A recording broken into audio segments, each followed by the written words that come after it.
tayo sa, ito naman po, Impactus Diablitus. Aray ko. Dito na tayo. Ang reyna ng Impacta at Diablita, si Chucky. Aray ko. Isang bird na mag-i-inform ng tatakbo ka. Pero Tingnan nyo naman po yung tsura, oh. Ganyan mo yung future president nyo. Ganyan po future president nyo. Tingnan nyo po, oh. Seryoso kayo, Pilipinas? Pilipinas, kausapin nyo ako. Eto ba ang future president nyo, Pilipinas? Aray ko. Pilipinas, paano kita mamahalin kung tignan mo naman na magiging presidente mo, Pilipinas? Anak ka ng po. Aray ko.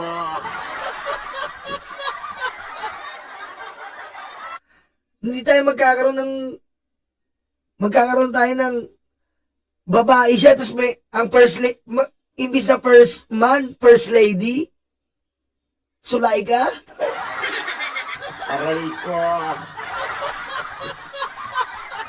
Ibig sabihin ganon, imbis na first gentleman, first lady pa rin, Sulaika? Aray ko. kaya si Wednesday, ang dahilan natin dito. Wala namang dahilan yung declaration ng yung pag-declare. Subukan nyo pong pumikit. Pumikit po kayo habang piniplay natin to. Maririnig nyo po ang isang 8 years old na bata na kinakausap mo. Hindi ko naman alam, Mama, kung saan ko po nalagay ang wallet nyo. Pagkakuha ko po ng baon, nilagay ko lang po yung wallet sa ibabaw ng lamesa. Pagkatapos ko pong kumain, Mama. Subukan niyo po pumikit. Pag nag-play siya ng video, tingnan nyo, parang 7 years old na anak mo na humihingi ng baon kung magsalita. Mama, ayos po ang sabi ng teacher. Magaling daw po ako. Aray ko. Last Wednesday. Wala siyang dahilan sa time. Sinabi ko naman last quarter of 2026. So 10 months na lang yun eh.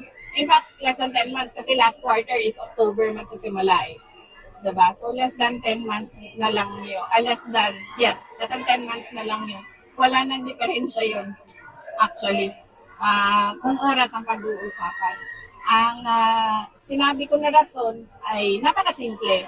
Marami ang mga politiko na hindi nag-declare dahil natatakot sila na siraan sila. No, sirain yung pangalan nila, black propaganda. At nakita natin yon noon sa iba't ibang mga kandidato na maagang nagsabi na tatakbo sila bilang Pangulo ng Pilipinas. Ang kakaibahan naman sa akin, Ang kakaibahan sa kanya, magnanakaw siya, proud pa. Yung kakaibahan sa'yo, Sarah.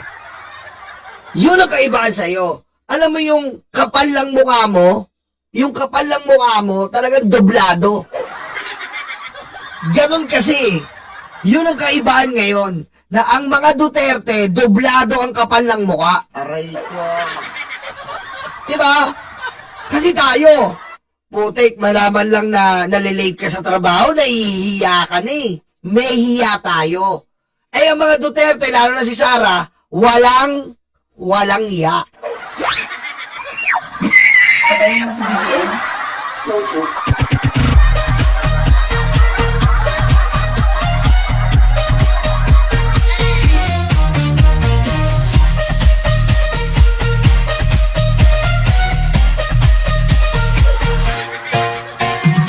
Diba? Yun po ang kaibahan, Ma'am Sara. Kami, may hiya. Ikaw, walang hiya. Yun eh. Diba? Kami sa trabaho, pag nalilate, nahihiya. Ikaw, pag nagnanakaw, walang hiya. Aray ko. Yun. Kaya hindi ka natatakot kasi nga, walang hiya ka. Aray ko. Ay 2023 pa lang sinimulan na, inassume na ng lahat na tatakbo akong Pangulo at sinimulan na nila yung pagsira sa pangalan ko. So bakit ko pa ba i-delay? Alam mo, Sarah, hindi sinira yung pangalan mo. Ang daming tsansa na binigay sa'yo. Anong ginawa mo? Kesyo nag-swimming ka. Kesyo nag-tantrums ka na naman.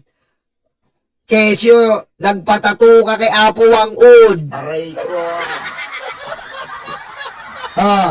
Tuwing bagyo, umaalis ka, nagko-concert ka kay Taylor Swift. Aray ko. Hindi kami sumira ng pangalan mo. Ang dami mong pagkakataong magpaliwanag. Iniiwasan mo. Iba yung sinisira yung pangalan mo, pero nagre-rebat ka ng katotohanan. Iba yung sirang-sira ka dahil sa pagdanakaw mo. Iba yun, Sarah. Huwag mo kami linlangin. Di ba? Kasi ang tao, meron due process magpaliwanag, ipagtanggol ang sarili. Ang daming binigay na tsansa sa'yo. Anong ginawa mo? Nag-swimming, umaatin ng kasal, naliligo, nagnanonood, nagpapatato, saan sa nagpupunta, dorang-dora, impacta, diablita. Aray ko. Yung pagsabi na tatakbo ako kung nakapag-desisyon na ako. Wala na eh. Nakita nyo, nag-file na ng impeachment last year. Tapos nag-file na naman ng impeachment ngayon. At makita ninyo sa timeline, nagsimula lahat 2023 pa lang sa paninira at sa ano bang tawag niya? Ano bang tawag doon? Ay, may presidente nyo. Putik. Ano bang tawag doon? Ano ba yun? Ano ba English ng bobo? Ano ba English ng bobo? Eh di Sarah!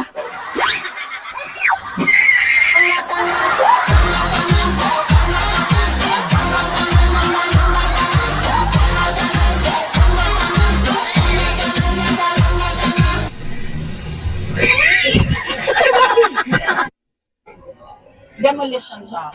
Kailan mo naisipan na tatakbo prior from your pronouncement last Wednesday? Napag-isipan ko na siya fourth quarter of 2025. Fourth quarter of 2025, doon ako nagsimulang umupo, mag-reflect, magdasal, magmuni-muni. May connection ba itong pag-announce mo dito last Wednesday sa nakabindi na impeachment complaint mo ngayon sa Kamara? Kasi na timely na may impeachment sa announce mo.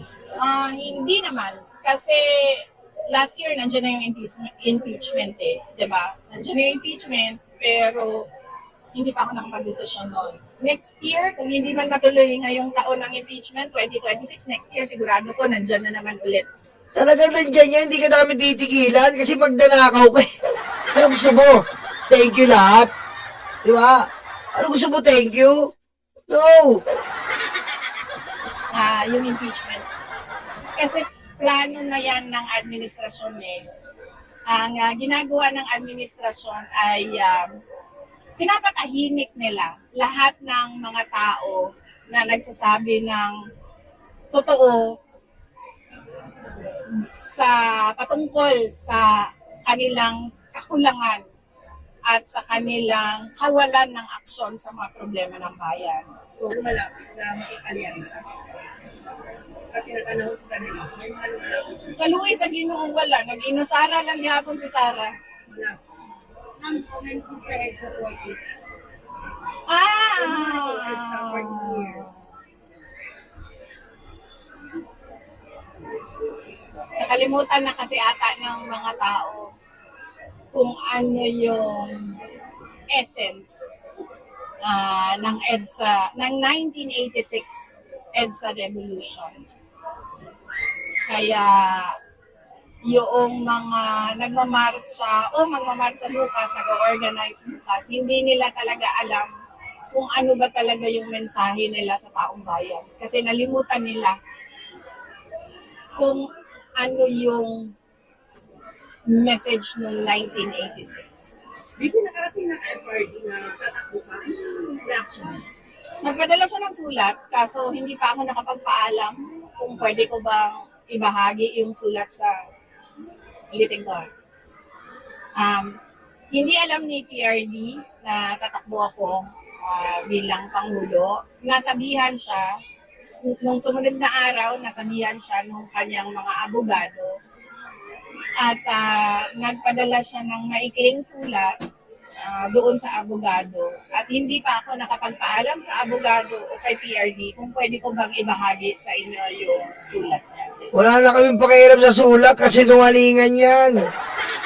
Aray ko. Anak na weteng, oh. May papaalam-paalam ka pa, kala mo mahal mo yung tatay mo. Susmiyo, Sara. Susmiyo. Kahapon din nabanggit doon sa confirmation of charges ang pangalan ni Senator Bato at Senator Bongo ng ni former President. Anong reaction natin dito? Hindi naman ata ito nakapagtataka.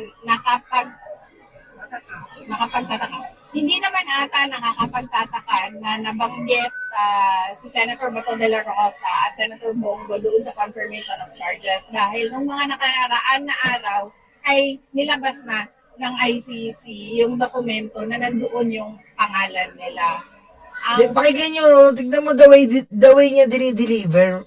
Grabe, ganyan po ba ang presidente? Putik. Tatawanan po tayo. Tignan niyo po ganyan po ba presidente natin? Susmiyo naman. Huwag naman po, Panginoon. Huwag niyo naman ipagkaloob yan. Kawawa na nga yung Pilipinas. Parang sinumpaan niyo na naman kami. Aray ko. Magandang depensa nila at paghahanda nila ay kumuha sila ng mga abogado nila na merong alam sa batas ng sa Rome Statute, sa ICC at sa international law para mabigyan sila ng maayos na advice. Last week, minsan mo na lang sa mga Pilipino. Mga kababayan ko. Alam mo na yung intro. Mga kababayan, ang lahat ng ginagawa natin ay para sa Diyos, para sa bayan. Lako ng wedding para sa Diyos, men! Para sa Diyos! Para sa bawat pamilya. Thank you, Pipi. Putik, walang Diyos yan, men! Para sa Diyos, wow! Oh, pakinggan nyo to, para sa Diyos daw. Oh, tignan nyo to, oh. Oh, tignan nyo.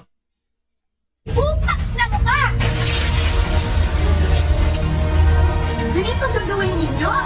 Kaya't ikaw ay magsabi sa akin mukha. Ikaw ba ang auditor? Sinong makapangyarihan kaysa sa akin? Bakit? Pagmamay-ari niyo ba itong compound na ito? Gusto ko lang tapusin niyo na yung ng show ninyo. Kita mo, pati Encantadia, pinapatapos mo! Nananahimik yung Encantadia! Pasnea! Aray ko.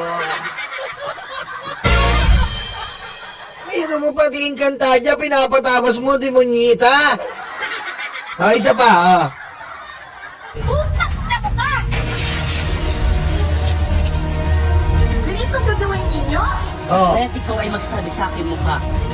Ikaw ba ang auditor? Sinong makapangyarihan kaysa sa akin? Bakit? Pagmamay-ari niyo ba itong compound na ito? Oh, kita mo, grabe ka sumagot! Ganyan ba may Diyos? Ha? Pasnea! Aray ko.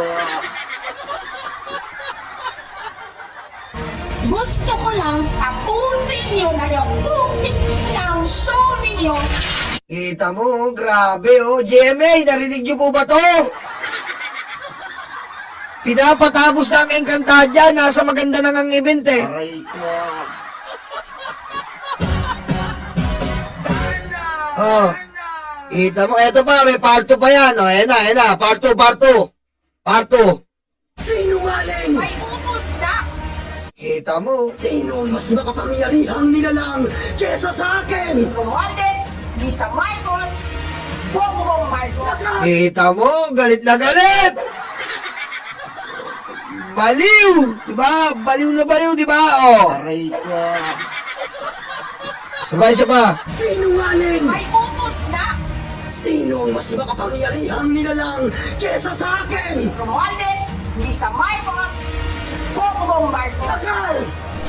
Ang ina mo Oh, umiirit pa sa huli. Umiirit pa sa huli, no? Umiirit pa sa huli. Talagang umiirit, eh, no? Maling! may Oh? utos na.